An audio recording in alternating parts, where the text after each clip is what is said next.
Born in Germany in 1951, John Richels' parents moved him to Canada as an infant and settled in Toronto, where he grew up in a loving family with one older sister. We used to do a lot of things together. I was very close with my parents. My dad was, he was like so many people in our parents' generation, he's a guy that could do anything. You know, he can build houses and do electrical work, and he's a wonderful painter and a very talented guy. And I used to love to spend time with my dad and my mother as well. What was it like for this young man growing up in Canada?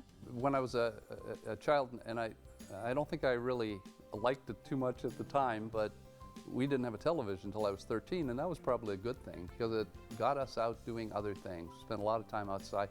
I was a voracious reader when I was a kid. I just read all the time. I actually remember one night I'd gone to bed and my mother came into my bedroom and I had the table lamp under the covers and I was still trying to read my book in the middle of the night. Gosh, probably lucky I didn't set my bed on fire, but it was, but it caused us to do a lot of other things than watch television, and that was a terrific thing.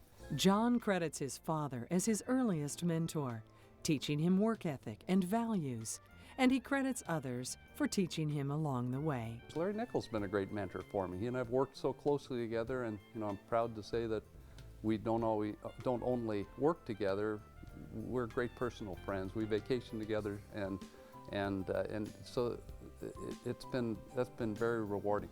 What's really struck me in my career is that as we get older, we don't get a whole lot smarter, but we do get wiser. And I think that wisdom comes from our experiences and watching the experiences of others, and also from that mentorship.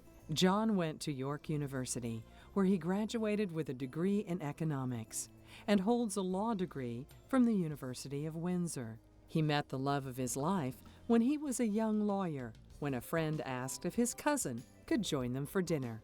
So we were sitting at dinner, and I actually didn't know if his cousin was a guy or a woman, and I'd never asked. And Charlotte came in and sat down and had dinner with us, and about 10 months later we were married. And Charlotte's just I'm really fortunate. Charlotte's the best wife a guy could have.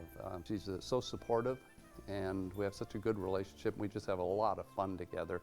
We're really best friends and try to spend a lot of time together. Their son, Jorn, lives in Florida and is about to graduate with a degree in business. The Richels lead an active lifestyle, both publicly and privately. They love to snow ski and hike. John loves to cycle, and of course, they both love the thunder.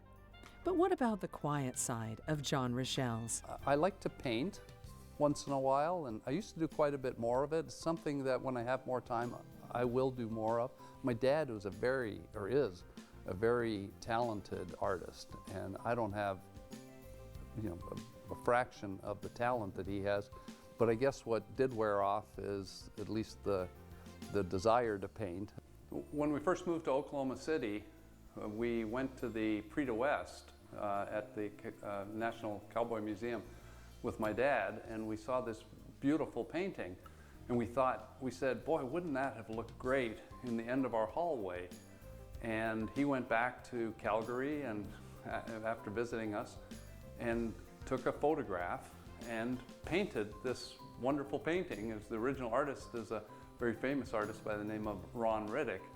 And my dad lives in a smaller house. I don't think he could ever even step more than 10 feet away from it, where he painted in his kitchen. And 6 months later, he drove to Oklahoma City with this painting in his Suburban and said, boy, I hope you were serious because here's the painting. So we're really proud of this. This is the original was Ron Riddick, but this is my dad's version of it, and we hang it proudly in our home. John's dad taught him always to treat others with dignity and respect, something he wants to pass on to his own son.